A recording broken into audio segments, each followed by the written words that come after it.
Men surap atam da. Şeflerden. Qancha kun keldingizler desem, yoldan tышкары 5 gün keldingizler. 5 gün kızmat kıladi. Tağılayın da. Бұл жердегі мысалы мақсат айылындағы қиналып жатқан үйден барып тамақ жешпейді. Өздерінің тамағы бар. Жата тұрған жері Аллахтың үйі бар ғой, мына мешіт. Болды. 5 күнден кейін деп атады. Біз кетеміз, қайрадан дап-даяр дағы бір екі жамағат даяр болып тұрады. Біздің жоқ екенімізді білгізбей қайра орнына келіп қалады деп. Жардам деп шуны айтады.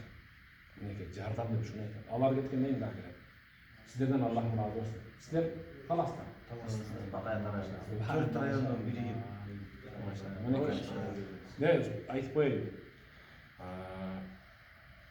Қайсы елдің қандай екендігін білгің келсе, дағуатшысынан белгі бар.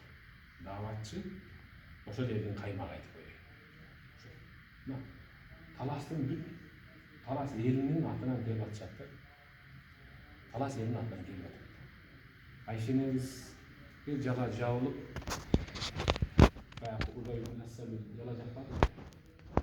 Анан Айшенеңіз ыйлап отырады. Анан кейін бүт бардық жөнге түшіп, жашынай болғандай Айшенеңіз айтқан сөзі бар. Бұл дүниеде менің есімде қалған bir эле нерсе бар дейді. Емне десе, ошондой кайгыга батып турганда бир досуң келип, Айша сен тазасың.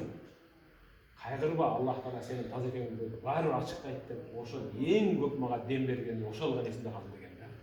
Монундай мына максаттыктардын эсинде эки дүйнөдө эсинде калып кете турган нерселер. Сенин де эсиңде калсын, менин де эсимде калсын ушул. Мындан кийин дааватчыны келе жатканда жыгыла калып тосоң да аздык кылат айтып коеюн.